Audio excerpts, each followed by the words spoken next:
Capek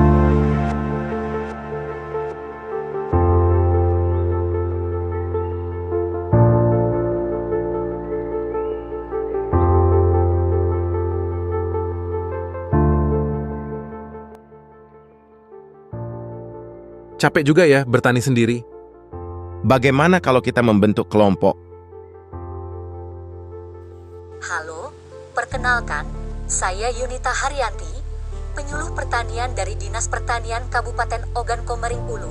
Pada kesempatan ini, saya akan menyampaikan tata cara pembentukan kelompok tani.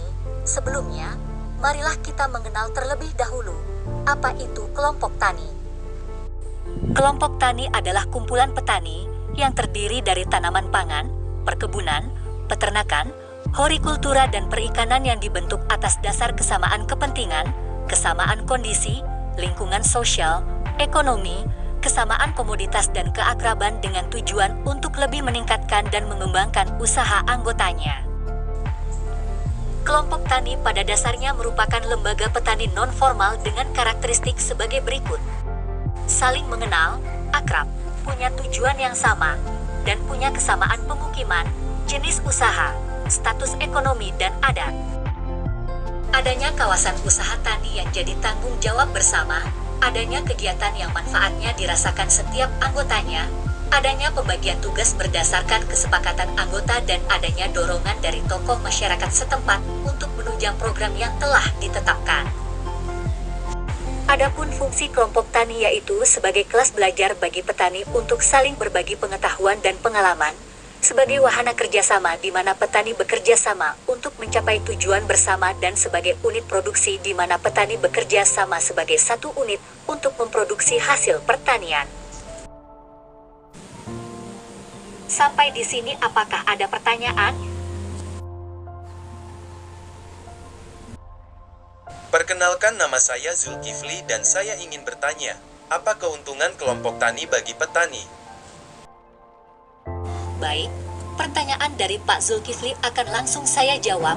Kelompok tani merupakan program resmi pemerintah di bidang pertanian, dan para anggota kelompok tani akan mendapat bantuan dari pemerintah, mulai dari benih dan pupuk bersubsidi, alat bajak, asuransi pertanian, sejumlah pasang sapi ternak untuk dikelola bersama, dan bantuan lainnya yang disesuaikan dengan lingkungan dan kondisi para petani. Ada lagi yang ingin bertanya? Silakan dimulai dari Bapak berbaju ungu kemudian Bapak berkacamata. Perkenalkan, nama saya Rizal, apakah ada biaya yang harus kami bayar untuk membentuk kelompok tani? Perkenalkan, nama saya Subarjo, ada berapa jumlah petani dalam satu kelompok tani? Untuk pertanyaan Pak Rizal, sama sekali tak ada biaya atau gratis, jadi kalau suatu hari ada orang yang mengatasnamakan Dinas Pertanian dan menyuruh membayar sejumlah uang, itu penipuan dan bisa lapor ke polisi. Adapun pertanyaan Pak Subarjo, itu sudah masuk ke bagian prosedur, jadi sekalian saja saya jelaskan prosedur pembentukan kelompok tani, dimulai dari dasar pembentukan kelompok tani. Kelompok tani dapat dibentuk dari kelompok yang sudah ada seperti kelompok pengajian, arisan dan adat, yang melalui kegiatan penyuluhan pertanian didorong untuk pembentukan kelompok tani. Anggota kelompok tani harus punya kegiatan usaha tani sebagai mata pencaharian utama, dan berasal dari desa yang sama atau berdekatan wilayah. Kelompok tani dibentuk dengan jumlah 20-30 orang sesuai dengan kondisi lingkungan masyarakat dan dikelola berdasarkan kesepakatan anggota. Berikutnya kita masuk ke tahap persiapan pembentukan kelompok tani. Pada tahap ini, penyuluh pertanian melakukan identifikasi dan pengumpulan data petani yang belum menjadi anggota kelompok tani, yang berisi jumlah petani, kondisi petani dan keluarga, tingkat pemahaman petani tentang kelompok tani, organisasi sosial yang anggotanya petani, alamat dan sebaran usaha tani petani. Kemudian penyuluh pertanian melakukan pertemuan dengan petani, aparat desa dan organisasi sosial di suatu desa untuk menjelaskan pengertian, tujuan, dan manfaat kelompok tani. Menjelaskan kewajiban dan hak setiap anggota dan pengurus, serta penyusunan rencana kerja. Setiap anggota kelompok tani diwajibkan untuk mengumpulkan data berikut.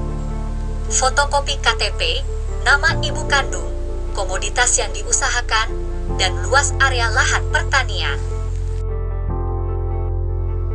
Setelah persiapan, kita masuk ke tahap proses pembentukan kelompok tani.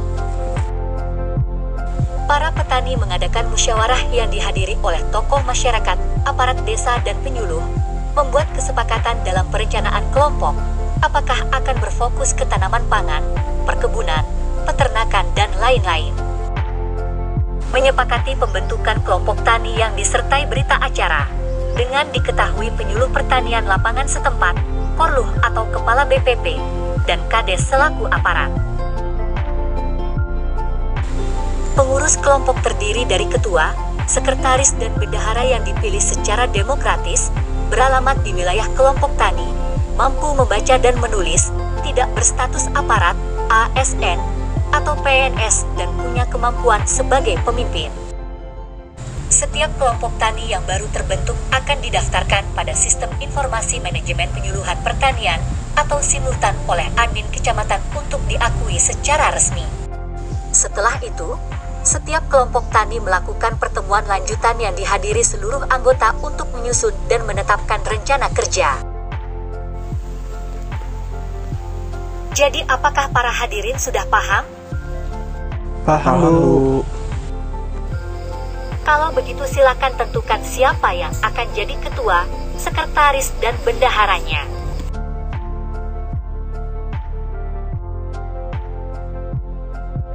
Pertanian merupakan sektor penting dalam perekonomian negara dan merupakan ujung tombak untuk menjaga stabilitas pangan nasional. Dalam hal ini kelompok tani sangat dibutuhkan untuk lebih meningkatkan produktivitas pangan dan ekonomi dalam negeri. Semakin banyak kelompok tani yang terbentuk, semakin meningkat pula kesejahteraan dan kualitas hidup para petani di Indonesia. Salam pertanian.